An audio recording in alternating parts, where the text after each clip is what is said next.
G'day! It's a Cars on the Road thing. The Salt Flats Super Speed Playset. This one says it's got Super Speed meter and Sarah Coggs. Off the shelf, this was ringing up at $7. This is all unassembled, so that'll be interesting to put together. That's the front, that's the back. This box is littered with perforations. It's supposed to make it easier to open. I kind of want to save the box so I can use it for shipping later on. Let's crack it open. In the way it's not intended to be. So I guess that is where I'm going to pop it in. But I won't, so I'll just pry it off of the sides. Maybe not, because this thing's heavily glued down. Guess I will be popping the box open after all. Well,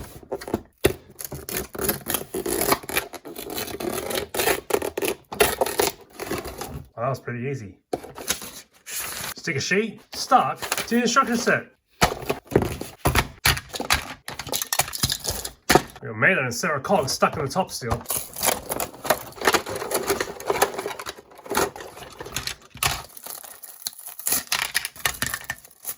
The box wasn't kidding when I said it came unassembled.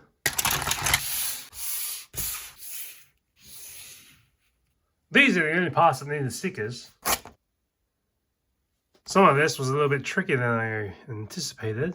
Especially the inset type. Be very careful with the board, and this one actually got caught on the lip. Stuff like this was a little bit easier to just forgive because it wasn't really going anywhere. This one I overthought a few times because I was trying to get it level on the peg. I almost tore it off trying to readjust it. Alright, let's put it together.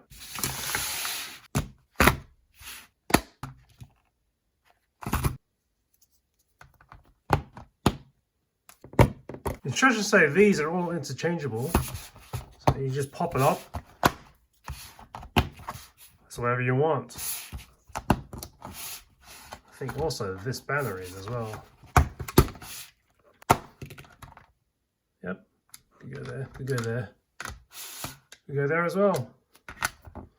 I'll just leave it in the original configuration for now.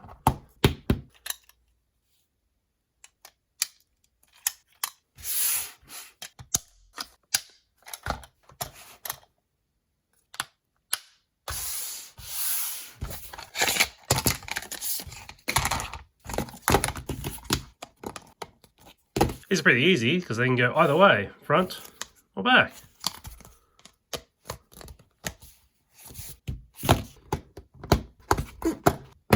And there we have it. That was a quick and easy setup, except for the stickers. That was a bit tricky. So let's see the setup and run. So we got this launcher, crank it all the way back, situate Maynard on this side, and Sarah Coggs, I guess you're gonna try to put it in this. See how that goes. I don't know what force this is gonna launch on the mat, so I don't want to put a hole in the wall. That's why I put a box in there to brace the impact. And you should be able to just push this button and launch them.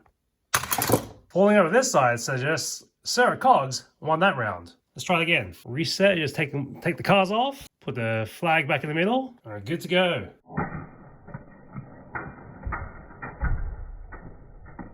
Looks like a pipsqueak like Sarah Coggs here just gets flung instead of racing down the track.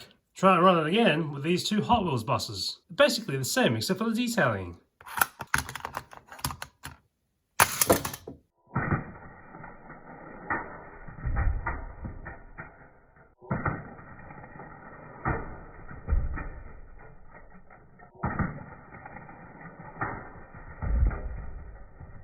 Hey, that was pretty fun, but it looked like the left side of this lane kept having more of an advantage. The slow-mo suggests that they both kind of fly up a bit before they hit the end of the road.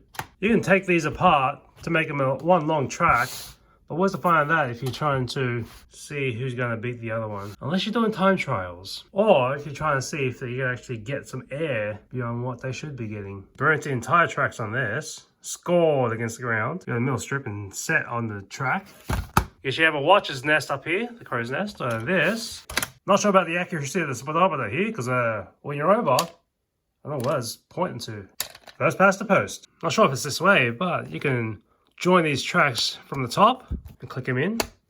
Or just jam them right into each other. Still works. Not sure which one is going to atrophy the fastest. 56 Aston Martin against the Batmobile.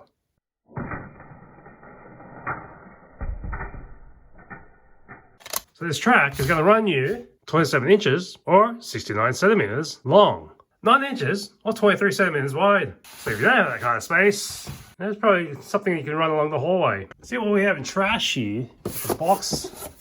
Not much of a box there. We also got this baggie, this paper, and an instruction set. You can compost or recycle that. Trash the sticker sheet and the blister. Feels pretty light in terms of trash footprint. See you next time on Noddy's Toyland Adventures.